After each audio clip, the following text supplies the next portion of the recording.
Sandra, how come SBS Bank's rates are so good?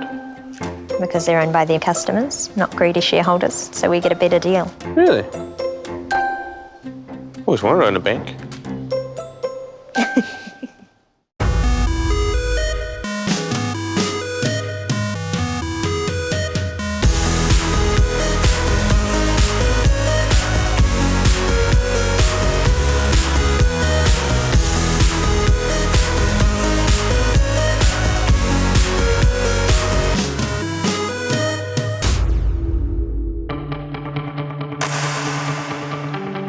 Welcome to Invercargill in New Zealand's deep south, home of cycling Southland and a region rich in scenery and character.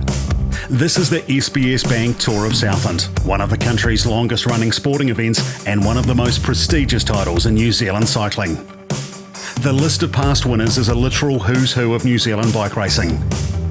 18 teams will challenge themselves and each other over 7 stages and 850 kilometres across the roads of Southland, facing everything the terrain and weather can throw at them. At the end of the week, the best riders will add their names to the list of past greats. This is the 2017 SBS Bank Tour of Southland.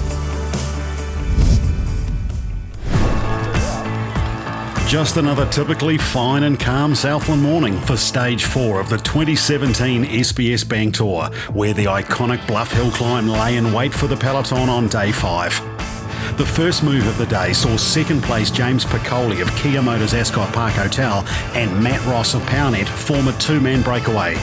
But Piccoli, looking to keep something in reserve for the final climb, dropped back to leave Ross to play a lone hand out front, until Matt Zenovich of Mike Greer Homes and Josh Keiston of Blinds Direct bridged the gap and drove the break out to a 3-minute lead. But with a tailwind on the road to Bluff, the peloton closed the break down early on the final climb to leave the Tour's heavy hitters to decide the stage.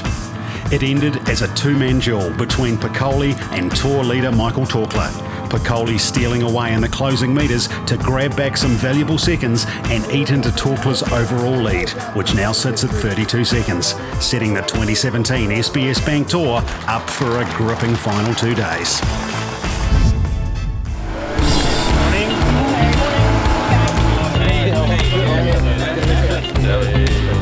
To be fair, yesterday I was exhausted.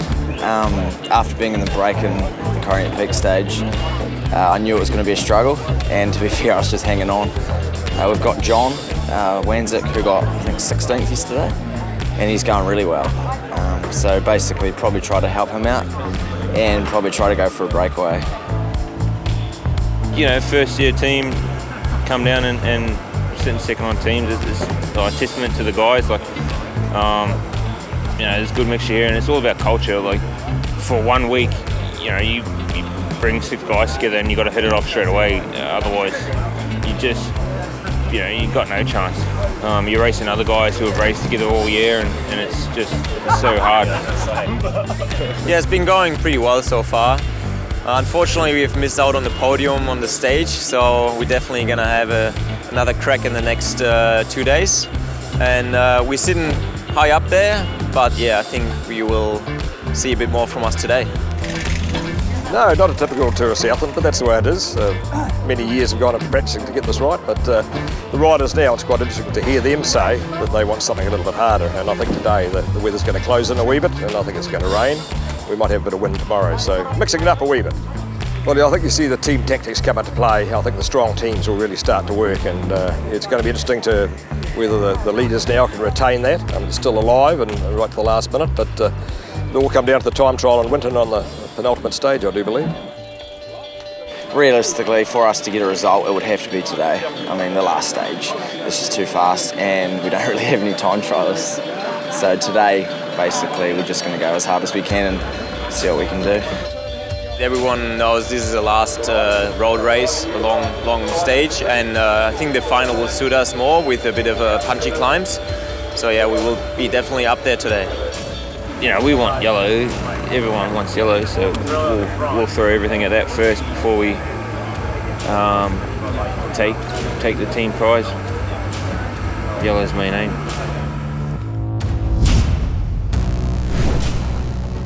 So here we are with day 6 of the tour, and it's a A day, as we said last night, a lot of the riders had to go back to the motels and look at the drawing board and decide how they're going to approach today's stage with the rain, with the sort of terrain it is, and of course some of them losing some dramatic time up Bluff Hill yesterday, Doug.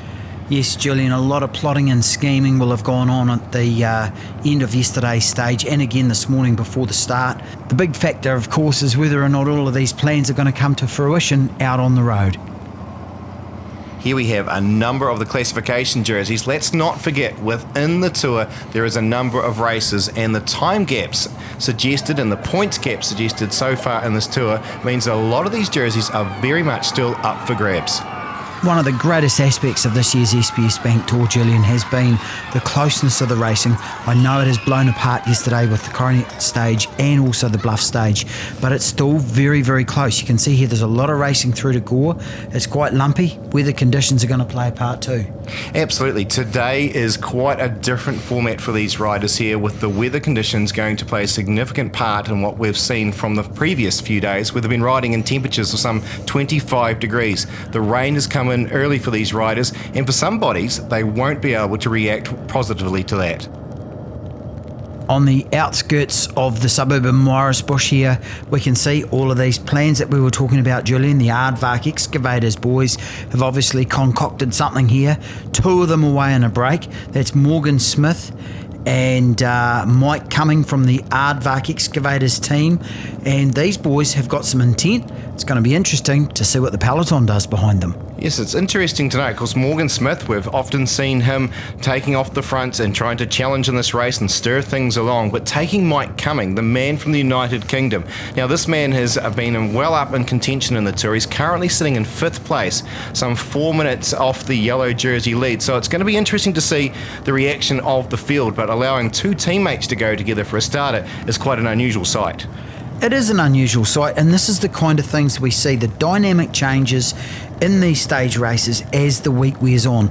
Guys get weary, things level off a wee bit, the whole field has had a lot of racing in their legs, and at this point in time, your preparation, the kind of work you've done before this race, really does start coming to the fore. So we're extremely early on in the stage as we approach the Macquarie School here. These guys have got a lot of hard work in front of them to try and stave off the challenge of the peloton.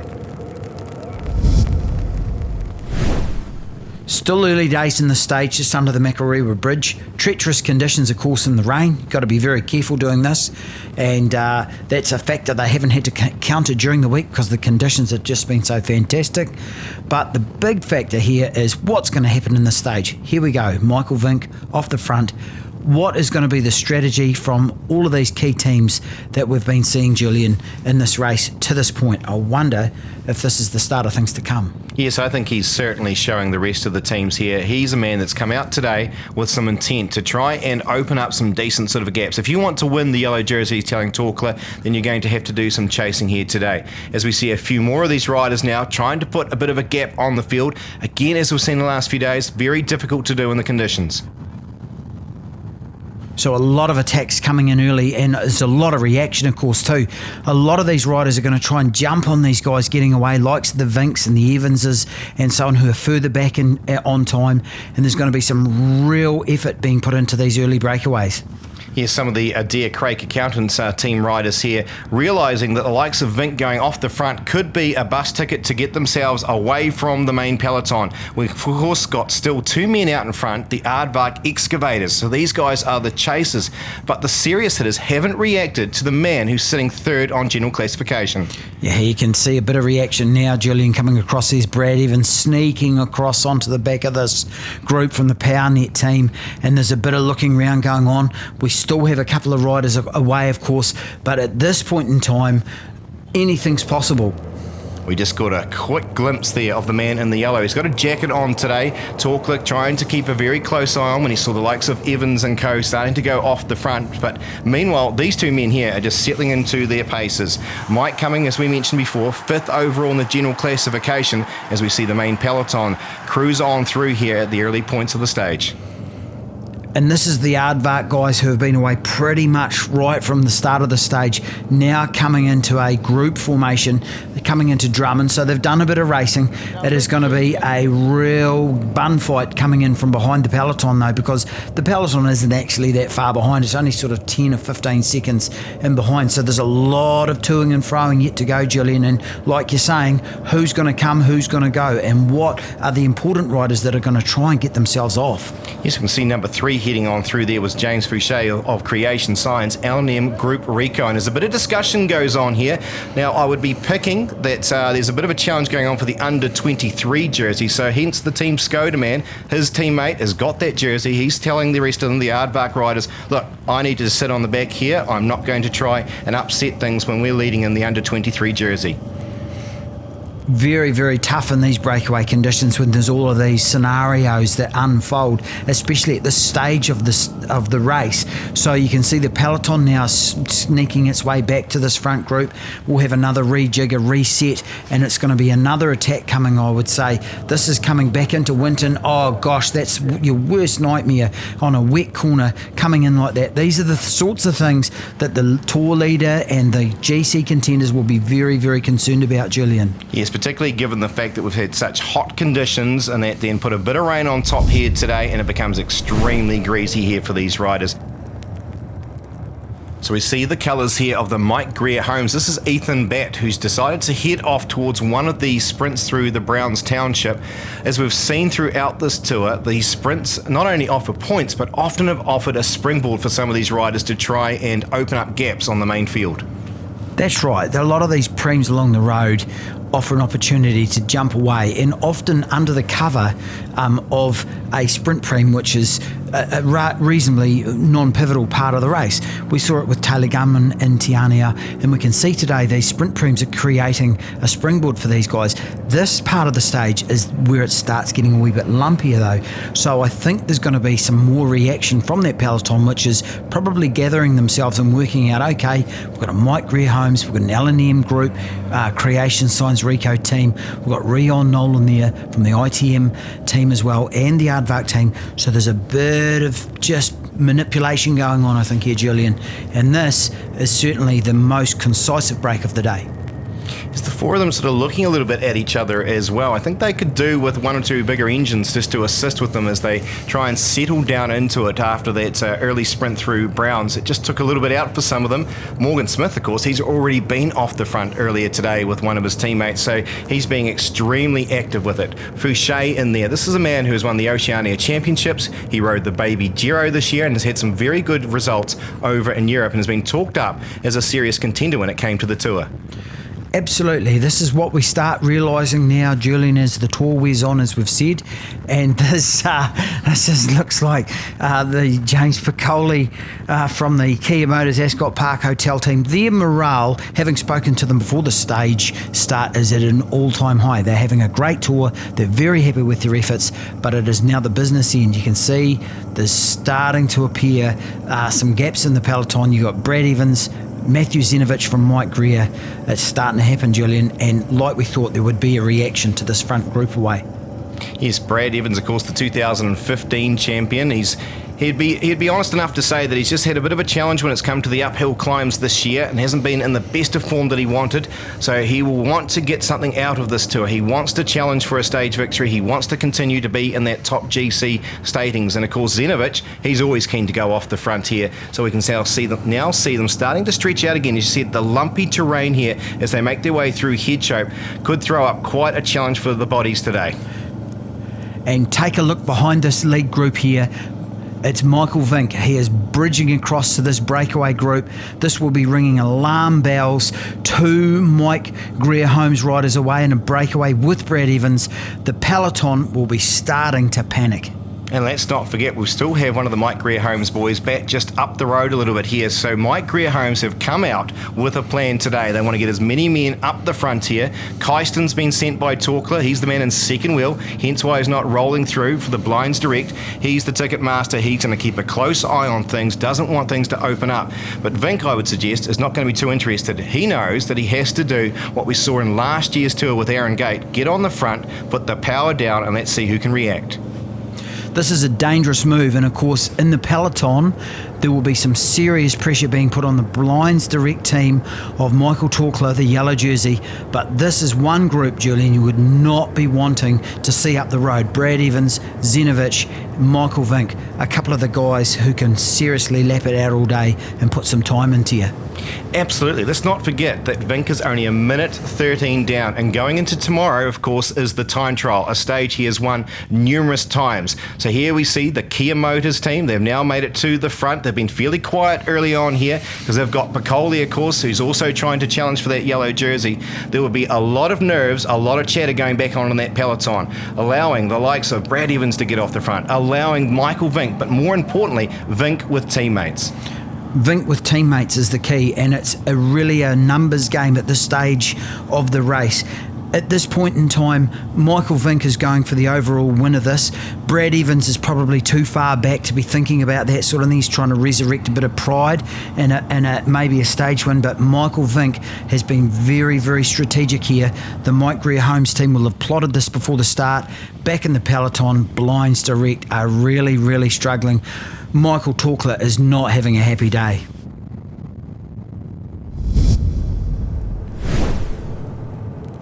So here we see the names here of the lead breakaway group. They're starting to establish themselves. Those two groups have come together here and are going to try and share the workload. But really, Mike Greer Holmes, as you would expect, and as what a lot of these riders will be expecting, put them on the front. They need to do a lot of the chasing. But here we have it, Doug. Piccoli, the man from the Kia Motors Ascot Park team, as they enter in towards Mataura, has decided he's not going to allow this to happen. He's going to do an individual time trial and try and get himself across. I've got to say, this is one very, very brave move from James Piccoli from the Kia Motors Ascot Park squad. You've got a group with some firepower up front here. There is James Piccoli, basically in no man's land, and we all know no man's land. You either get across and you're a hero, or you get shot and you go back to the group. But James Piccoli, I think, is making this a very, very bold move. And here's Matt Zinovich. That's a very interesting strategy. I can't understand that, Julian. Why would he do that? That is absolute confusion. Zinovich from the Mike Greer Holmes team, he's got Michael Vink as his team leader, trying to get the yellow jersey. He's dropped back, he'd done enough for the day, but now he's putting in an effort for the man in the red colours from the complete opposition, who's also challenging for the yellow jersey. That will throw up a lot of question marks. Very different strategy there from young Matt Zinovich, maybe one that once his team view this footage mightn't be too keen on. Michael Vink at the front, however, is starting to seriously go crook. He wants these guys rolling through. This is his stage, this is his race, and he can see that things are starting to crumble on him.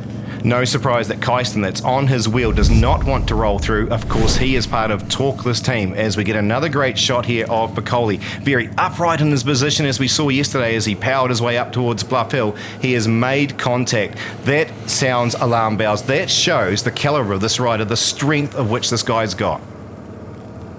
That is potentially one of the boldest moves I think I've seen in the SBS Bank Tour in a lot of years, Julian. That was classy. Piccoli got across on his own with a wee bit of help from Matt Zinovich, but man, that guy's got some horsepower under the hood. Look at this, back at the front. He is a contender for the overall lead. This guy wants this race. It just shows you what the yellow jersey means to not only individuals but to teams here, as these main hitters in the tour have gone to the front here and are going to give it absolute death today. Kysten heading back to this man here in the yellow jersey. He's been called back to try and give some assistance to Torkler and co and try and get him as close as possible as they head towards the outskirts of Gore.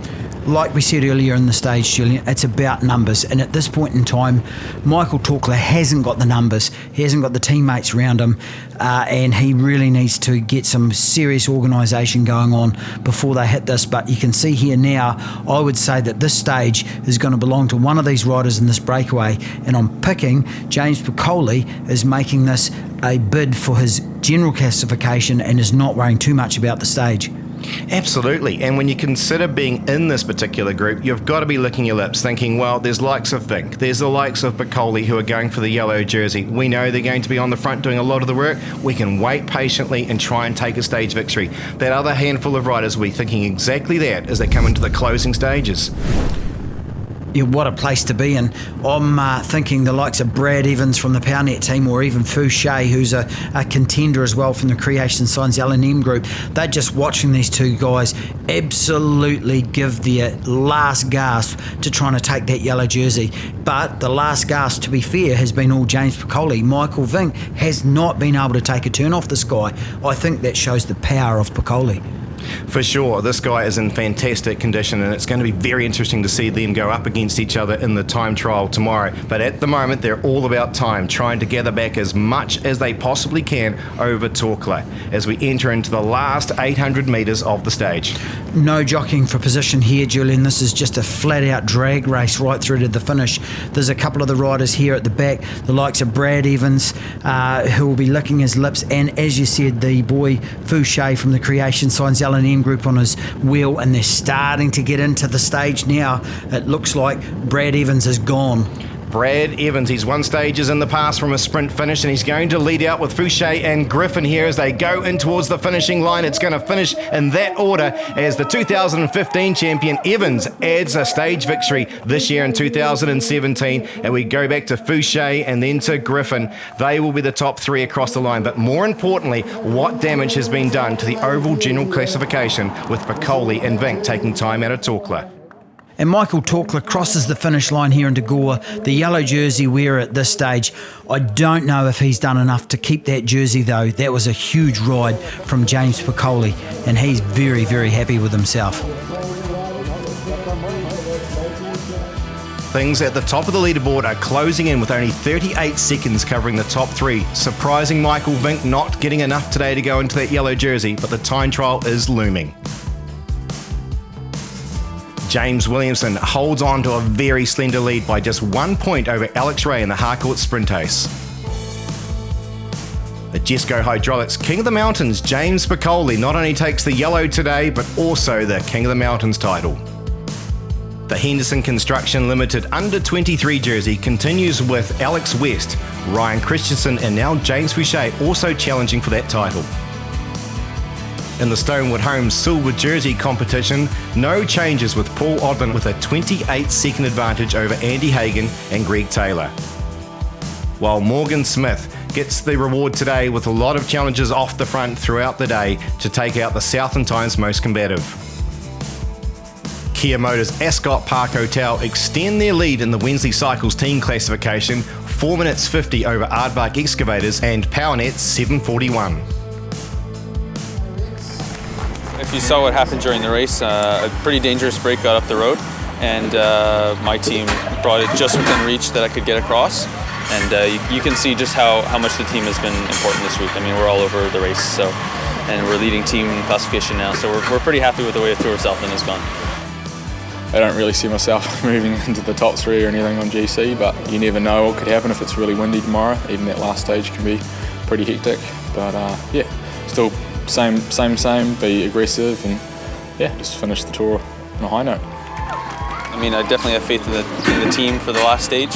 They'll do everything they can to keep me in yellow, and I totally believe in them. So if we can get it past the time trial, I think we're good.